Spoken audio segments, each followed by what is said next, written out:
thank you everyone and for joining us on this Blue Security online event titled Maritime Indonesia, Issue of Navigation and a Rules-Based Maritime Order. Today, we will discuss recently published Maritime Affairs Issues 13 from June and 14 from July, unpacking Indonesia's maritime strategy, approach to the rules-based order, and navigation diplomacy. And today we will also get a chance to discuss an upcoming maritime affairs issue on small power maritime statecraft. I'm here in Western Australia at UWA, and Blue Security would like to acknowledge the Whadjuk people of the Noongar Nation as the traditional owners of this land here on the banks of the Derbarl Yerrigan or Swan River, where I'm chairing this panel today. The Blue Security program engages with and facilitates high-quality research on issues of critical maritime security across the Indo-Pacific. Bringing together leading regional experts in politics, international law, and strategic studies, Blue Security focuses on three key pillars of maritime security: order, law, and power.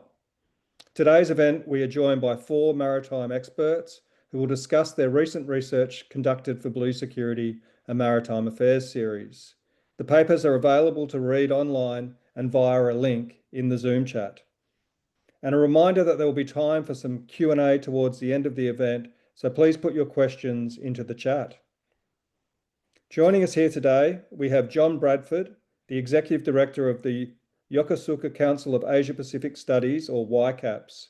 He is also an Adjunct Senior Fellow in the Maritime Security Program at the S. Rajaram School of International Studies, Nanyang Technology University in Singapore. Also with us, or joining us soon, is Chulanee Attanayake, a sessional lecturer and PhD scholar at the Swinburne University of Technology here in Melbourne. Third is Aristyo Darmawan. Aristyo is a lecturer in international law and a senior researcher at the Centre for Sustainable Ocean Policy at the Faculty of Law, Universitas Indonesia. Currently, he is also a PhD scholar at the School of Regulation and Global Governance at the Australian National University. And finally, we have Muhamad Arif, who is a PhD candidate at the School of Government and International Relations, Griffith University, and is affiliated with the Department of International Relations at Universitas Indonesia. Arif is also a 2024-2025 Blue Security Maritime Fellow. And sticking with Arif, I'm going to start with issue 14, Strategic Culture and Indonesian Approach to Maritime Rules-Based Order by Muhamad Arif. Arif, can you share some key insights you formed during researching this paper about Indonesia's maritime strategic culture and its influence on Indonesia's ambivalent response towards the rule-based order narrative? Over to you, Arif. Right. Thank you, Troy, and thank you, Blue Security, and everyone behind it, really, not only for organizing this event, but also for the tremendous support over the past year and a half during my time as one of the Blue Security fellows. And this paper is one of the outcomes of the fellowship. And it's also truly an honor to be here and to share the space with my co-panelists, with John, with Aristyo, and also with Chulanee. I want to start with something interesting that I came across recently. I was watching a recording of a conference on the rules-based order in the South China Sea that was held in Manila earlier this year in May. Some of you might be familiar with the event that I'm talking about. In one of the sessions, the chair asked the speakers who come from some of the Southeast Asian countries bordering the South China Sea, how Southeast Asian countries define rules-based order and how they perceive the state of rules-based order today. And the Indonesian speaker, which is a senior official from the Ministry of Foreign Affairs, gave an answer that I find quite interesting. So unlike speakers from other countries who went straight into why the rules-based order is important and how it prevents a might makes right kind of situation, The Indonesian speaker said, and I quote, "When we talk about the rules-based order, I think we should change the notion, not rules-based order. Because if we say rules-based order, it will depend on whose rules. I think we should be accustomed to the notion of an international law-based order." In another session in the same conference, a different Indonesian diplomat pointed out that it's not really a legalistic concept, rules-based order, but rather a political one. And that is often used by the US, even though the US has not ratified UNCLOS. And then he said, perhaps we know what's the motive behind this term. I'm not sharing this story to incriminate in any way our esteemed friends at the Indonesian Ministry of Foreign Affairs or to suggest there's anything necessarily wrong with those remarks. But I do think that they capture something deeper about Indonesia's foreign policy, which is a reluctance and ambivalence toward the language of the rules-based order. Yes, Indonesia consistently upholds UNCLOS, but if we look at its foreign policy speeches and strategic documents, the phrase rules-based order is almost entirely absent. Nothing in the Indonesian Ocean Policy that was released in 2017, for example, nothing in the annual press statement of the foreign ministers recently. There are some references in the ASEAN Outlook on the Indo-Pacific, which is essentially drafted by the Indonesian Ministry of Foreign Affairs, and more recently the ASEAN Maritime Outlook document. We can find phrases in those documents like rules-based regional architecture or rules-based framework. But those mentions, first, they are sparse, and second, they read almost as if the drafters were doing everything possible to avoid using the term rules-based order itself. So why this reluctance? That's what my paper is about. I try to explain why Indonesia, while strongly committed to international law and especially UNCLOS, has been reluctant to fully embrace the rules-based order narrative that the US and the so-called like-minded states have been actively promoting. We can think about rules-based order in two ways. First, as an objective reality. Here, the rules-based order refers to structured interstate relations built on three pillars: power, which is in practice US naval dominance; secondly, institutions, primarily UNCLOS; and then norms, such as sovereignty and non-intervention. This is the order as it actually exists out there. But secondly, and I think more relevant in this context, is rules-based order as a strategic narrative. In this sense, it is not a neutral description of how the system works, but rather is a framing, a construct, or as Professor Rebecca Stratting wrote, a central discourse used to present an ideal vision of order in which all states, even global powers, comply with existing and commonly agreed upon standards of behavior. So it's basically a way to justify the preservation of US influence and leadership in the region and to push back against Chinese expanding influence, not only in material terms, but also in how China interprets international law and its place within the regional order. And it is this second meaning of rules-based order as a strategic narrative that my paper focused on. My argument is that to understand Indonesia's position, we need to look at its strategic culture. Here I follow Colin Gray and the so-called first generation of strategic culture scholarship, which defines strategic culture not as a determinant of state behavior, but as a context in which strategy is formulated. Strategic culture does not determine policies outright, but it sets the boundaries of what seems legitimate or feasible. In Indonesia's case, strategic culture has two main sides or two modes of behavior. The inward-looking side, which comes from its geographical fragmentation and in the past economic underdevelopment, which created a sense of vulnerability and narrow focus on defending territorial integrity, especially control over archipelagic waters, and then domestic stability. The second strain is upward-looking one, which comes from Indonesia's self view as a great maritime nation, and strategically located at the center of the region, rich in resources, and has a heroic struggle for independence. And this gives rise to a sense of entitlement to regional leadership, especially in Southeast Asia. In my paper, I explain in more details how the same geography and historical experiences, the formative years, produce these two strains, which often are contradictory with each other. But what I want to emphasize here is that the interplay, the push and pull between these two extremes, these two strains, helps explain some of the major diplomatic initiatives that Indonesia has undertaken. I believe John and Aristyo can speak more about the legal implications of the Juanda Declaration in 1957 and the so-called archipelagic outlook. What I want to highlight here is that this outlook and its eventual incorporation into UNCLOS, which Indonesians remain deeply proud of, the largest territorial acquisition without firing a shot, as Ambassador Hafaz Groseno once put it, was at its core driven by an inward-looking motive to secure the archipelagic waters and by extension the unity of the nation. Indonesia's diplomatic campaign to establish a Southeast Asian nuclear weapon-free zone, as former Foreign Minister Martin Natalegawa wrote, essentially was an effort to securing, again, greater control over movement of nuclear submarines through the archipelagic waters. So outward-looking in terms of shaping norms and showing diplomatic leadership, but inward-looking and pragmatic in terms of motivation. And Indonesia's ambivalence towards the rules-based order narrative can be seen as a mere extension of this pattern. On the one hand, its inward-looking instincts makes Jakarta cautious. It is worried that the term of rules-based order is really just a euphemism for greater US dominance, which would bring more military presence near its waters.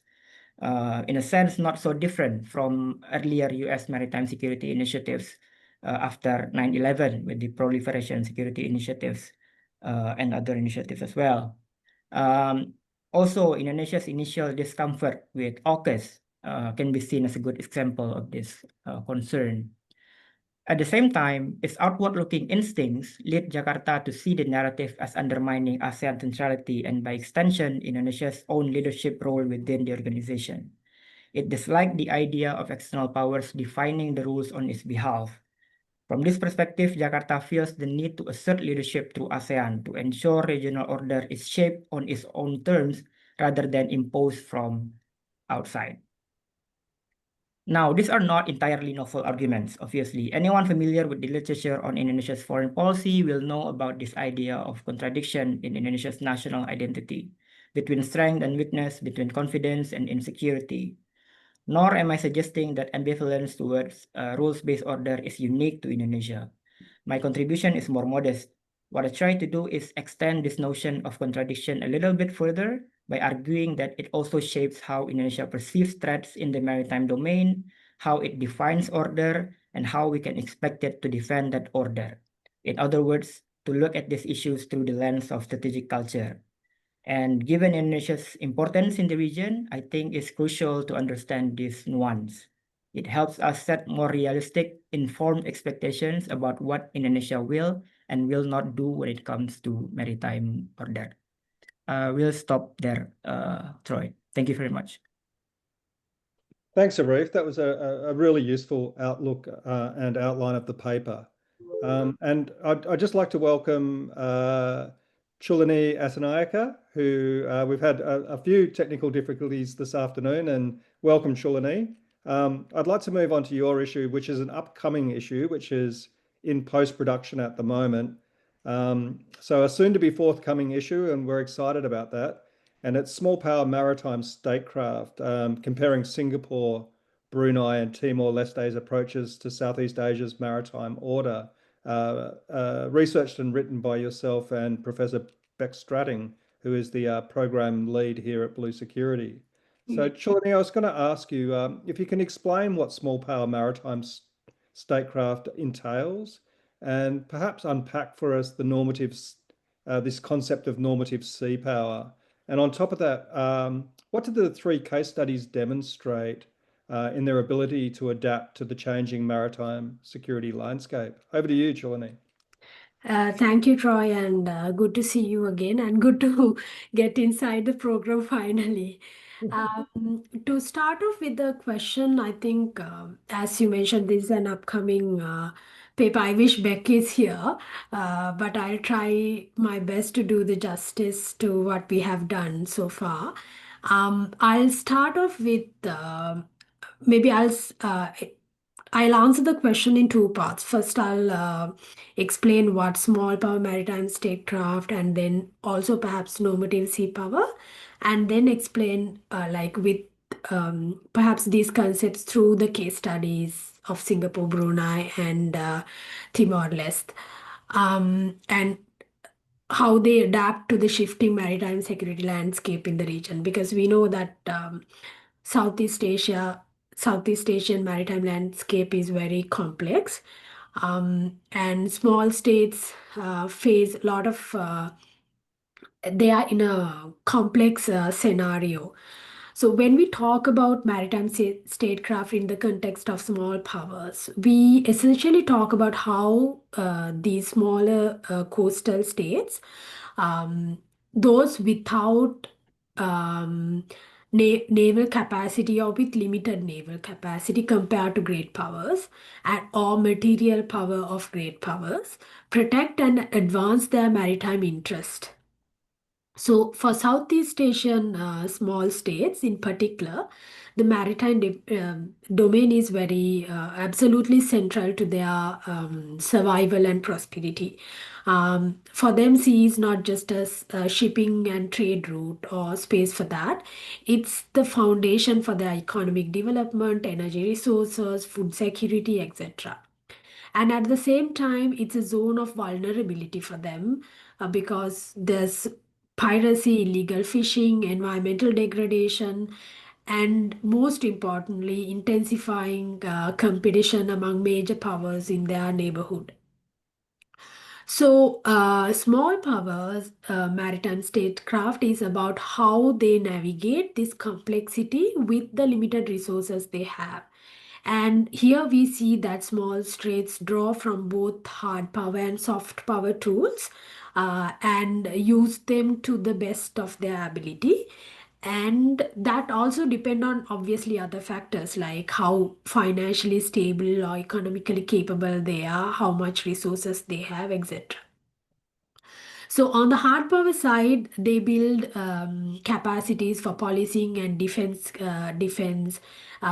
radar, patrol boats, coast guard capabilities, and increasingly integrate maritime domain awareness system to their uh, as to their maritime monitoring space. On the soft power side, they turn into international law, public diplomacy, regional cooperation, and this is often through ASEAN. For them, ASEAN is very central to give weight to their maritime position. So, this is where perhaps the normative sea power part comes from. So, in short, small power maritime statecraft is an adaptive blend of capabilities and diplomacy, and it's about carving space for agency in a very structurally constrained and fast evolving maritime space. So here, when we discuss normative sea power, what we mean is that actually, so traditionally, when we think of sea power, we think of fleets, naval capabilities, the ability to control sea lanes, etc. Right? So that's how when we talk about in general terms, sea power equates to hard power capabilities most of the time.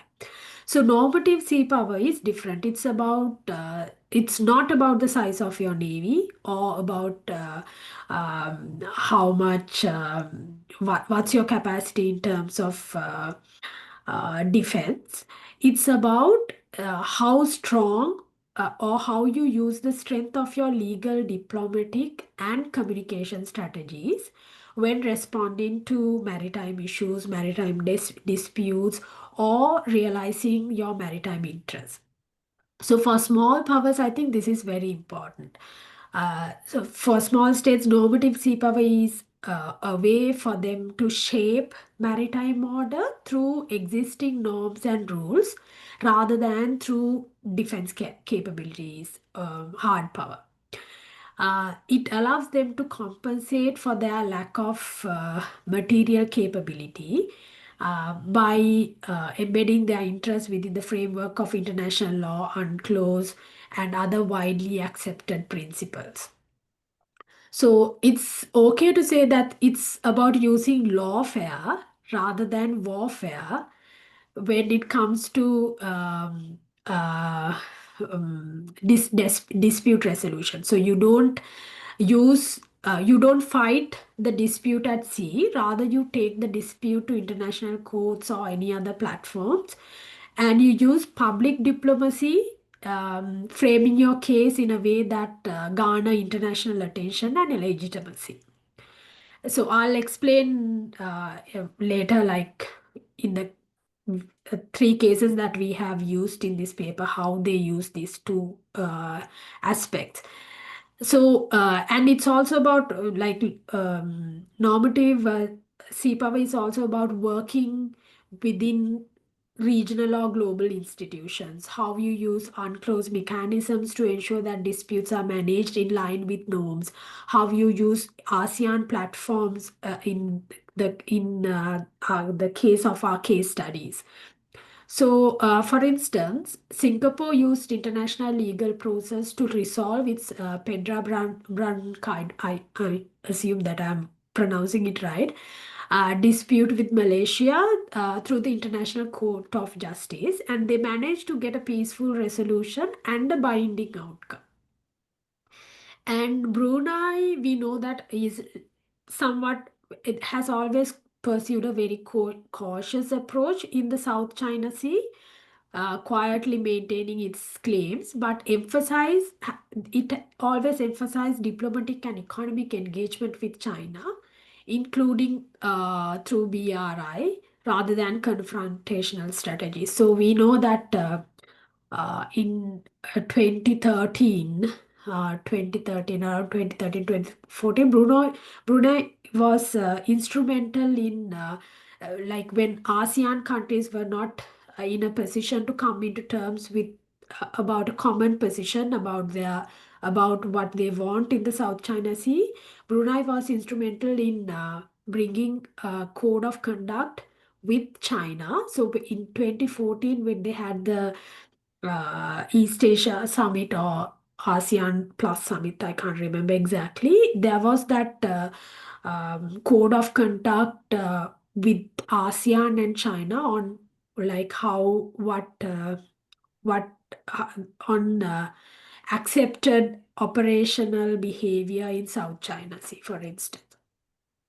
When it comes to Timor-Leste, it mounted an impressive combination of public diplomacy and international law when they renegotiated its maritime boundaries with Australia. So Timor-Leste campaigned under UNCLOS, and it led to a new treaty in 2018. Um, so this is one of the best examples of how small states can use normative frameworks or normative sea power to realize their maritime interest.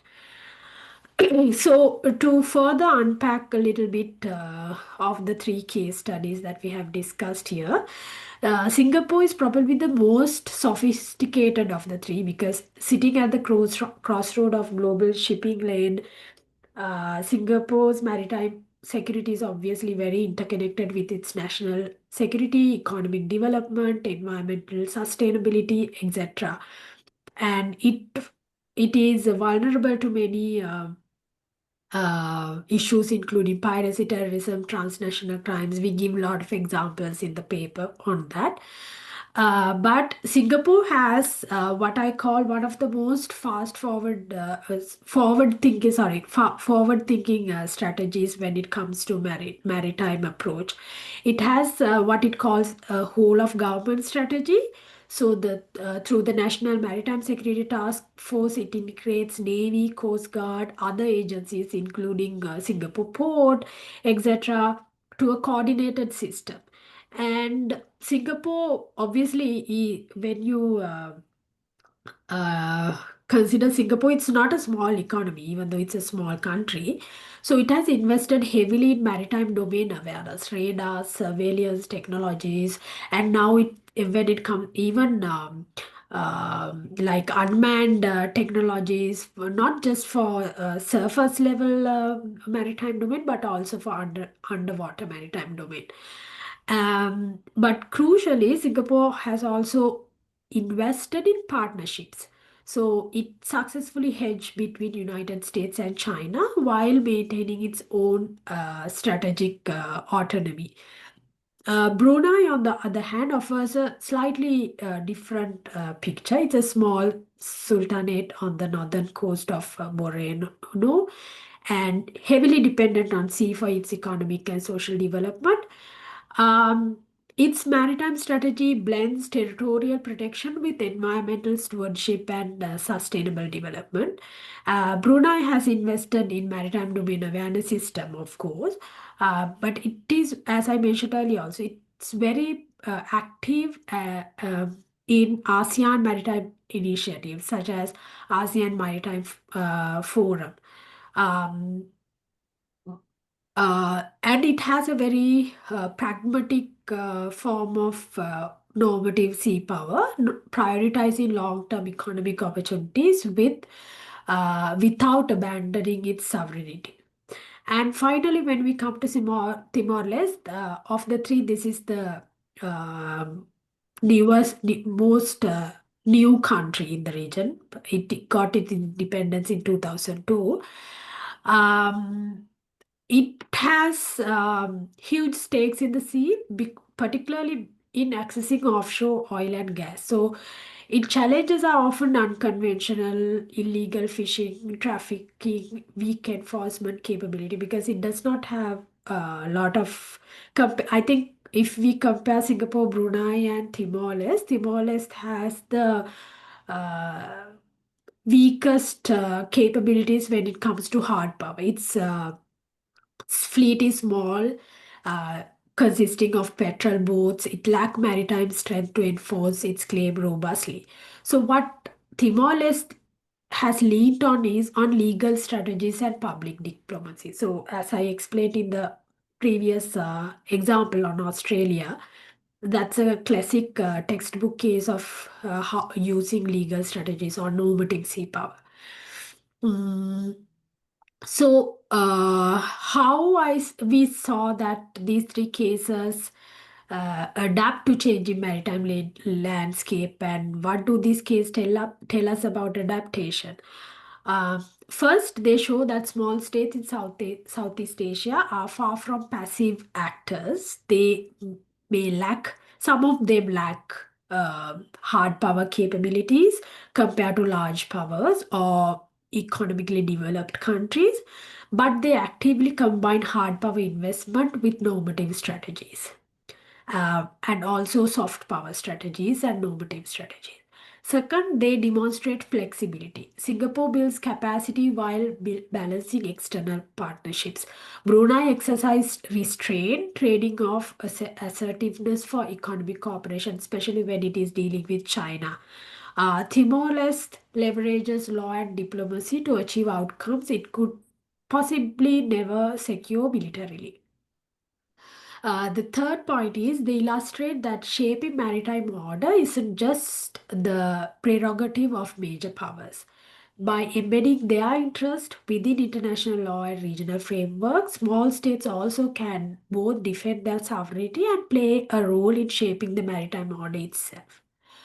So to conclude, small power maritime statecraft is about the adaptive strategies small states employ, blending hard power, soft power, bringing normative frameworks to navigate their maritime environment. And normative sea power is a vital part of small state strategies. That it gives them the ability to shape norms and influence outcomes through using law, diplomacy, and communication within existing frameworks. And the case studies of Singapore, Brunei, and Timor-Leste demonstrate that small states can be remarkably resourceful. And they defend their claims, manage disputes, and assert sovereignty in ways that align with international law. And in doing so, they show us that even in an era where major power competition is small states still can exercise agency and also can ensure that agency is not monopolized by major power. I think I'll stop there. Yeah. Okay. Thanks, Chulanee, and thanks for the outline of what small power maritime statecraft entails, and especially around that concept of normative sea power. And 3 great case studies as well, with Timor-Leste representing the next member of ASEAN as well, which is interesting in itself. Chulanee also writes the Singapore chapter of the Blue Security edited book, which is available online. It's a free download. It's a free resource thanks to Australia's Department of Foreign Affairs and Trade. So you can find that on our socials or through the Blue Security website online. Just Google Blue Security. Finally, we're going to move on to issue 13, avoiding navigation as an issue that shipwrecks Indonesia's relationship with status quo powers. This paper's by John Bradford and Aristyo Darmawan. Since we both have both authors with us today, and we're lucky enough to have both with us today, I'll start by asking Aristyo a question and then move on to you, John. Aristyo, what are Indonesia's views of the legal rights associated with navigation, if you can perhaps outline that, and also the role of the archipelagic concept in its national identity? And further, how do Indonesia's views differ from other regional maritime powers? Over to you, Aristyo. Right, thanks very much, Troy. It's really a pleasure to always again be part of the Blue Security project, and I think I have to say that I really enjoyed working with John in this project. So I think on your questions, I think the archipelagic state regimes and the law of the sea convention has always been very integrated part in Indonesia, Indonesian national securities and Indonesian national identity. And in particular, the navigational issues has always been one of the pressing issues, even since the negotiation of UNCLOS. While the maritime countries, maritime states at times against the ideas of creating an archipelagic state, is basically because they care about the navigational issues and navigational rights. And what Indonesia promised back then is that we will ensure the right of navigations within the Indonesian archipelagic waters, so that we have this archipelagic sea lanes passage in Indonesian waters. So I think the passage, navigational issues, archipelagic sea lanes has always been very important. But the issues now is that after I think more 40 years since the UNCLOS being signed, Indonesia still not yet finished in designating the archipelagic sea lanes. We only have 3 designated archipelagic sea lane passage and left the east-west or above the Java Sea undesignated. And the problems arise is when the Article 53, paragraph 12 of UNCLOS say that if an archipelagic state does not yet designate all routes, vessels can passing through the routes normally used for international navigations. And the problems then the question arises: what then the routes normal? Unfortunately, we've had. Sorry. Aristyo, you're back. That's yeah, okay. I'm back. Yeah, so the problem is that with the route normally used for international navigations, how it entails, whether it's same with Innocent Passage or whether it's same with the archipelagic sea lanes passage. So there has been a lot of issues on that interpretations and whether or not, for example, an aircraft can also have the rights of flying above the archipelagic sea lanes passage, the undesignated archipelagic sea lanes passage. And there has been an issues between Indonesia's with the United States, for example. If we looked at, for example, in the Limits in the Sea, publications released by the US State Department in 2014, it had specifically stated that Indonesia has been hampering the right of navigations in Indonesia's archipelagic waters because it's not yet fully designated, and therefore there has been issues, the US view and issues there. And in other circumstances, I think a couple of years ago or 3 years ago, I think the Indonesian armed forces released a data of the violations of our airspace by an aircraft. And the US was one of the lists with, like, I think 10 violations within the health years of 2021. So there has been a lot of issues on that matters. And in our publications, we also look at some of the historical navigational issues between Indonesia and some other countries. And Bawean, for example, is one of the highlights in the discussions, where there's been a U.S. aircraft passing through the Bawean Island, and it was escorted and escorted out by the Indonesian Air Force. So the navigations for Indonesia, I think it has is become very much important. Even the idea itself of creating an archipelagic state is because of we're insecure of the foreign warships passing through the Java Sea and so on and so forth. So yes, there are some differences in terms of like how we interpret the law of the sea conventions. There are several issues, several case studies that we're looking at in the paper, and I think one way in trying to address that differences is by having diplomatic channels, communications, and so on and so forth. I think I'm stopping there and looking forward to what John has to say on the paper. Thanks, Aristyo. And John, we met up in Jakarta a few years ago and for coffee one day in I think it was a shopping center with Jakarta's oldest escalator. And you were discussing this idea with me, so it's been on your mind for a while. So my question to you is, why will tensions related to these navigation rights within the archipelago of Indonesia become more difficult to manage over time? And secondly, how can other regional powers, including Australia, better understand and manage those tensions around this issue? Over to you, John. Yeah, thanks, Troy. In fact, yeah, we did talk about this at Serena, the recently refurbished shopping center, which still operates Indonesia's oldest escalator. Yeah, so I mean, speaking of that history, as Aristyo has pointed out, the establishment of Indonesia as an archipelagic nation predates UNCLOS. And these differences of policy, differences of interpretation, and differences of behavior, real ships going real places, is longstanding. And in our paper, we talked about a few historical cases where that has boiled up into crisis.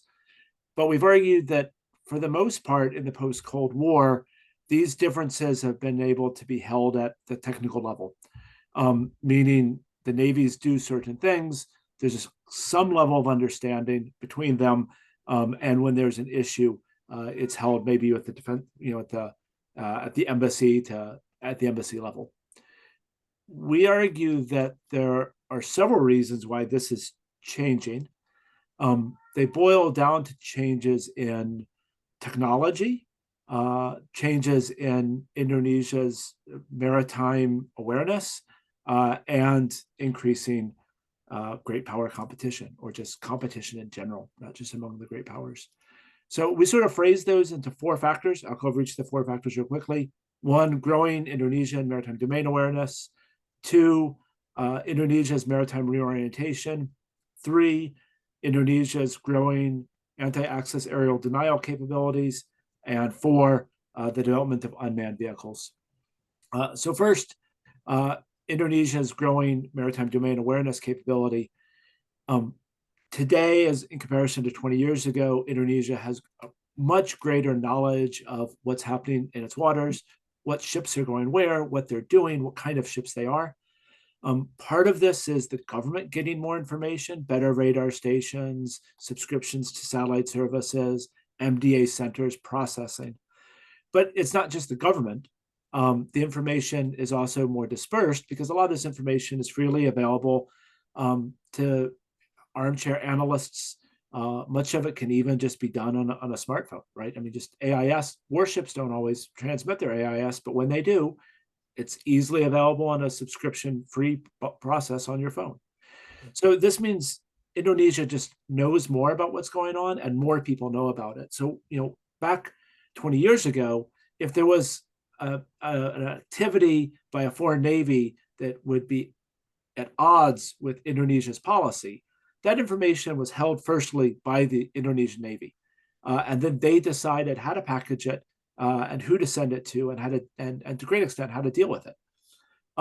Now today, when everybody knows about it, the likelihood of a parliament member or a rogue, I don't say rogue is too strong of a word, but an independently minded officer who wants to highlight these issues, or a commentator is just increasingly likely. More information in more people's hands, more likely to recognize the differences of policy.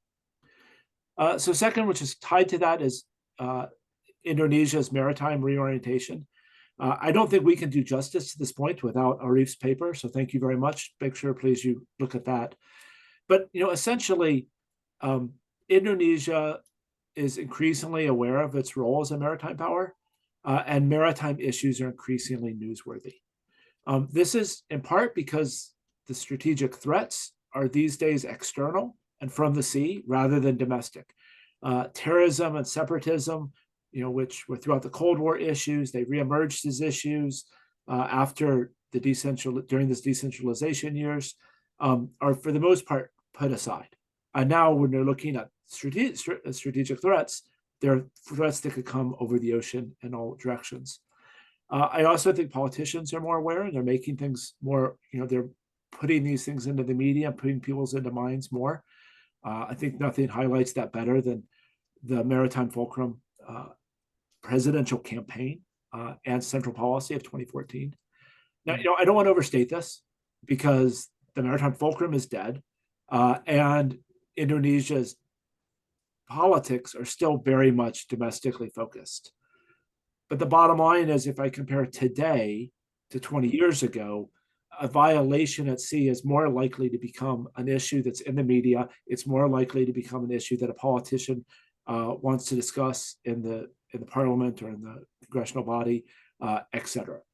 The more likely to be just issues. Indonesia has more maritime scholars.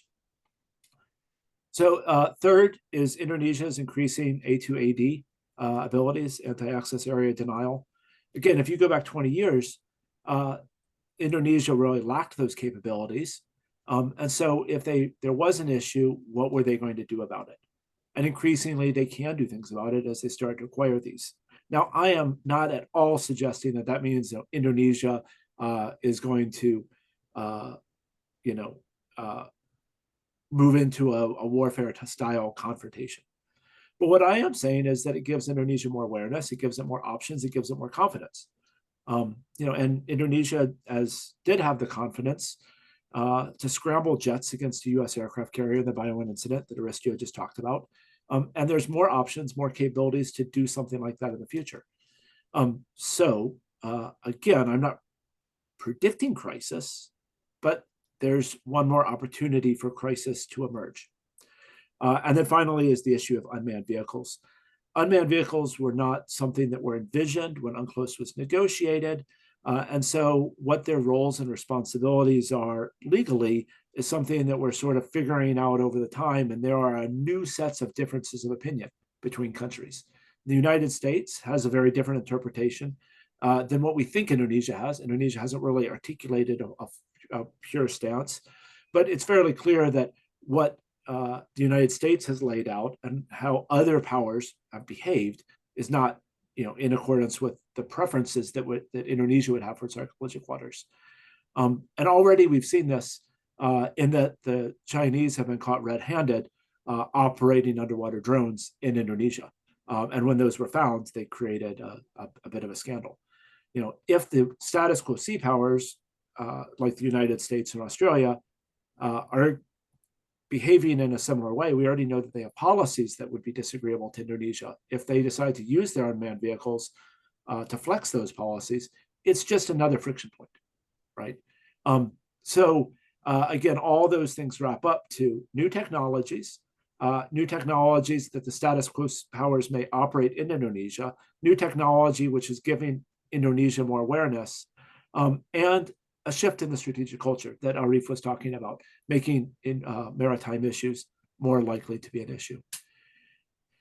And your other question, what to do about it?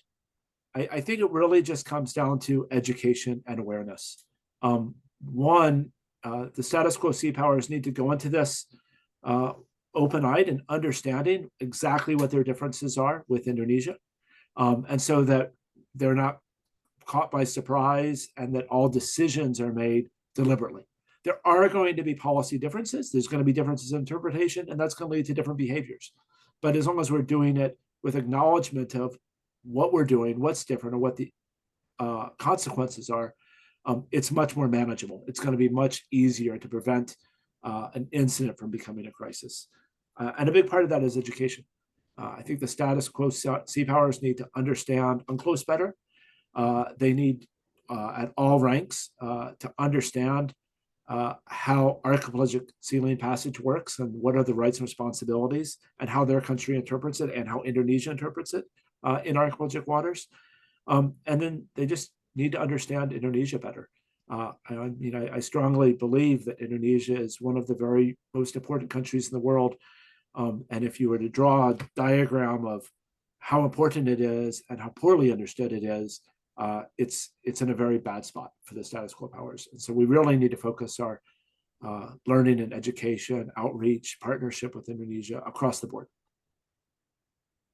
Yeah, thanks, John. I think for Australia, we look north to our big markets in Northeast Asia, and there's only one way to get up there, or really only one way to economically viably get our trade and goods up there and import from Northeast Asia, and that's through the archipelago. So it's something that we've got to understand well. Yeah, and I mean, I don't want to turn this into a conversation between me and you, because I know there's questions posing, but one of the bright spots is I do think Australia, in comparison to the other status quo sea powers, does understand Indonesia a bit better. You can learn Indonesian in Australia in schools. You can't learn that in any school in the United States, just as a small example. Okay, thanks. You mentioned Indonesian strategic culture, so I might move back to you now, Arif. You argue that Indonesia's dual strategic culture has often led to inconsistent foreign policies and also inconsistent maritime strategies. How does a country like Australia better navigate these inconsistencies, not just Australia, but other Southeast Asian and extra-regional powers as well? Yeah, thanks, Troy. So I think what based on my framework, what often looks like inconsistency in terms of Indonesia's foreign and maritime policies is really a reflection of its dual strategic culture, how it oscillates between the two poles, between the two extremes, the inward-looking and an outward-looking cultures. And my argument is that whenever a government in Indonesia leans too far toward one pole or one extreme, there's usually some kind of correction mechanism to pull it back to the middle. So we can see the patterns. Jokowi, when he first came to power, criticized President Yudhoyono for spending too much time attending summits, only to be criticized himself for abandoning ASEAN.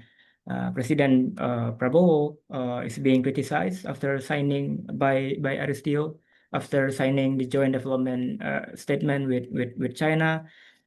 So there's always some kind of natural moderation, I would say. And I think it's more important than ever to be mindful of this cultural dimension of Indonesia's foreign policy. This is trivial, but I think in almost every meeting with foreign leaders, President Prabowo always brings up some kind of historical memory or shared past between the two countries. He lives in the past, basically. So this is a prescriptive part of my paper. Next time Australian Prime Minister meeting President Prabowo, just bring up some simple reference to good memory in the past between Indonesia and Australia. But on a more serious note, I think I'm an ASEAN believer, and I think ASEAN-centered mechanisms remain the best hope to have a institutional multilateral means to manage potential conflicts in the region, especially through East Asia Summit and the ASEAN Regional Forum, which Australia, of course, invested a lot. And I understand it can be frustrating for countries like Australia. On one hand, Australia wants to promote ASEAN centrality. We saw this last year in Melbourne, right? During the special summit, huge investment from Australia to promote ASEAN centrality. But at the same time, people in Jakarta and other Southeast Asian capitals seem to lose interest in ASEAN.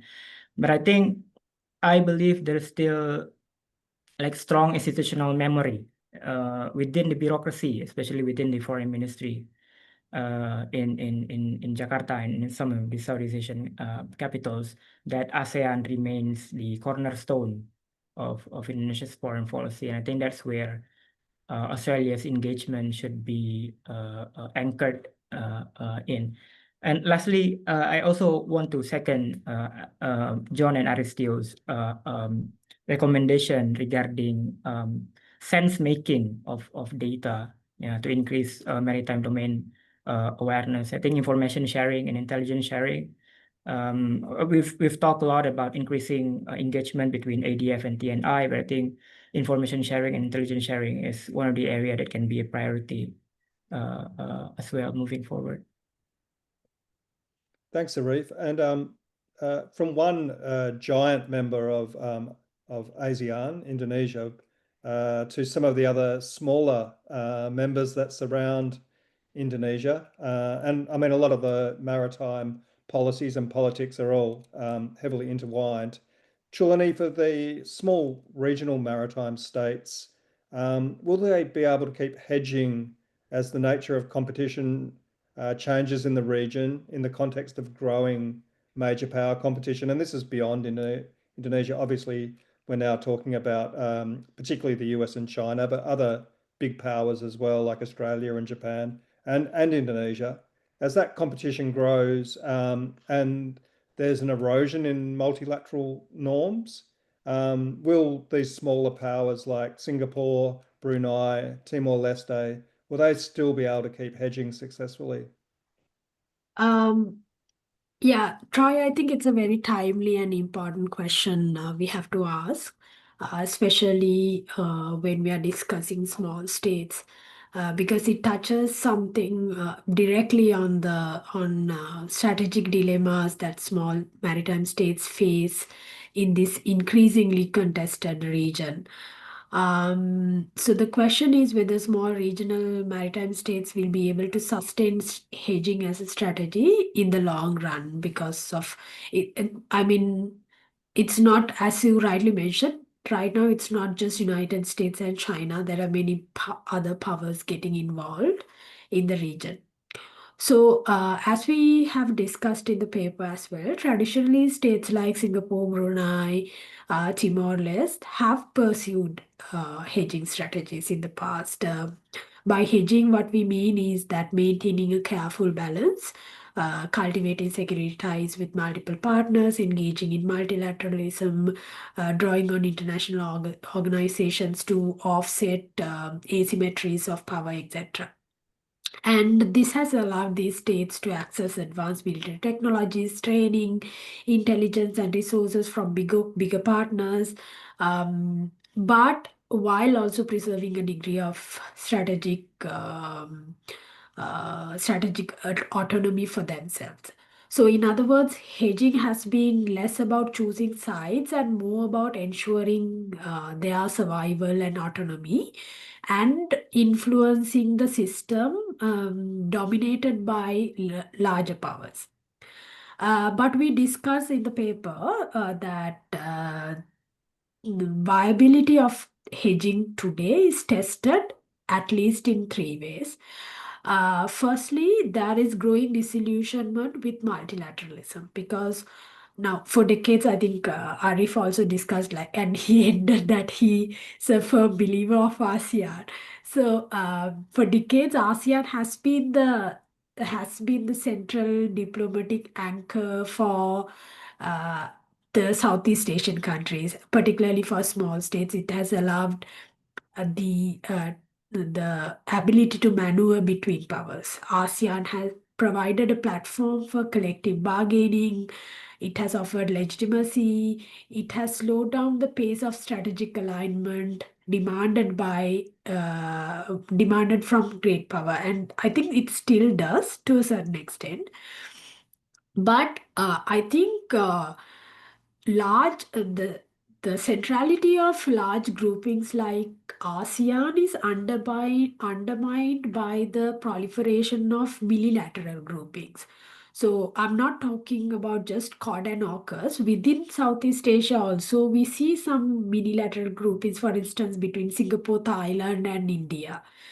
So when these mechanisms, so these unilateral mechanisms reflect somewhat lack of faith in bigger groupings and their ability to provide security solutions or and in turn reduce the maneuvering room for small states. I think it's not just in Southeast Asia. If you look at globally, that has been the case because we see these, for instance, take climate change related groups, right? The bigger the grouping is, the smaller you can get something done. There's a lot of opinions coming into play and it takes a lot of time. So countries turn into bilateralism based on their interest and etc. so that they think they can get results faster. So if ASEAN cannot act collectively or credibly, hedging strategies that depend on its centrality will face some constraints. The second aspect that we discuss here in the paper that challenge hedging is the normative and legal environment is becoming more contested. For small states, UNCLOS and the rule-based order have been the critical pillars, and international law has allowed them to challenge stronger states through legal and diplomatic means. But now we see, if you take the example of Philippines arbitration case against China in 2006, that's the case, but it has not brought any solution, real solution, right? So in this context, this normative framework itself is now under strain. And we see that increasingly powerful states are willing to disregard or reinterpret UNCLOS to suit their interest. United States is not part of UNCLOS, and so UNCLOS is itself is contested so much. So if international law loses effectiveness as a conflict management tool, then one of the key resources for small state hedging, which are these laws and norms, gets weakened. So that's the second challenge we discuss for small states in terms of their hedging. And the third one is the intensifying China-US rivalry, of course, because I think in the past there was competition, but it was not in this level. And the way that competition and the rivalry is happening right now, it's making the middle ground even narrower every day. So hedging depends on ambiguity, on being able to engage with both sides without being able to forced into alignment. I mean, there is some force into alignment in the past as well, but always the small state had that room. But as the competition is getting sharpened, it's becoming more like a zero-sum rivalry with decoupling, military modernization, strategic distrust, and with everything that's happening. So, with great power, like with this, it's possible for great powers to increase their demands and demand clear alignments, particularly when it comes to security or security-related technology.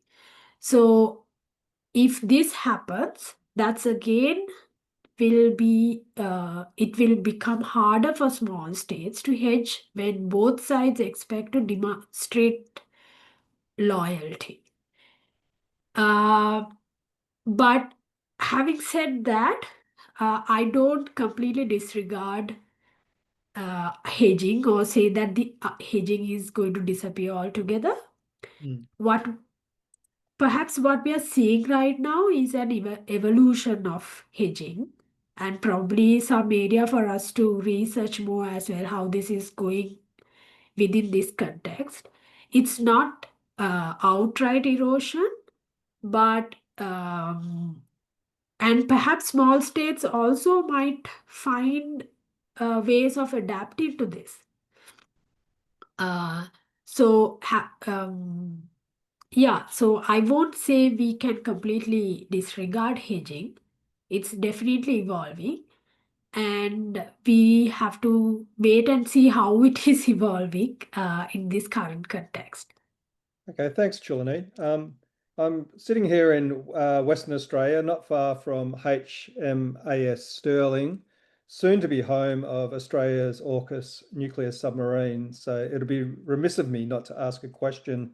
And this is to either John or Aristyo. I'll leave it up to one of you to jump in. With the announcement of Australia's AUKUS nuclear-powered submarines, and the overall proliferation of UUVs and submarines by other regional powers. How will this play out in regard to navigation rights in Indonesia's archipelago? And we were talking about before, John and Aristyo, how central the archipelago is to the Indo-Pacific region. Aristyo, do you mind if I give one sentence and then you go into detail? Sure. So my first point would be there's nothing new here in terms of submarines. Australia has operated submarines for many years, and so have many other countries that transit Indonesia's waters. The question would be, does Indonesia have greater awareness, and is there just a greater volume of subs? But again, like we said earlier, volume means something. And if there's more submarines moving and there's more people who know about it, the bar is even higher to make sure that we handle all of these things appropriately. I think as the lawyer, Aristyo will probably have some more details. Just a very quick to add on that. I think from the legal perspective, I should say that it's not so much contestations on that. I think UNCLOS provide a very clear legal basis. Indonesia cannot really deny the passage of submarines throughout these archipelagic waters or particularly archipelagic sea lanes. But I think what important is that to ensure that when the submarine's passage to the either archipelagic sea lanes passage or innocent passage, it has to follow the obligations under UNCLOS. For example, when the submarines want to passage through the archipelagic sea lanes passage, they may remain submerged. But if then it's go out from the archipelagic sea lanes passage and go through the undesignated or the Java Seas or the territorial waters, we are expecting then the submarine to show the flags above the waters. But I think it's more like some political issues and that it was raised during when AUKUS firstly introduced. Some of the member of the parliament say that if the submarines is not for a peaceful purposes, that we should deny the submarines and so on and so forth. But I think international law provide a very clear regulations on the passage of submarines through the archipelagic waters into archipelagic land passage. So I think we don't have any legal basis to really deny on the passage of submarine as long as it's comply with the international law obligations. Okay, thanks, Aristyo. And I think that will be a topic that's going to play out over the next decade or so as more and more countries proliferate with submarines. I want to wrap up now. So thank you to all our experts for your insights today, and thanks for everyone online for joining us. You can read Blue Security, a Maritime Affairs series. You can also read our regular op-eds and analysis. Just search for Blue Security online. You can also follow the Blue Security socials and join our Blue Security mailing list. Blue Security is a collaboration between La Trobe Asia, the University of New South Wales, Canberra, the University of Western Australia's Defence and Security Institute, the United States Study Centre, and Asia Pacific 4D. So thank you to our guests for joining us today. Thank you to everyone for joining us online, and I'll bid you all farewell.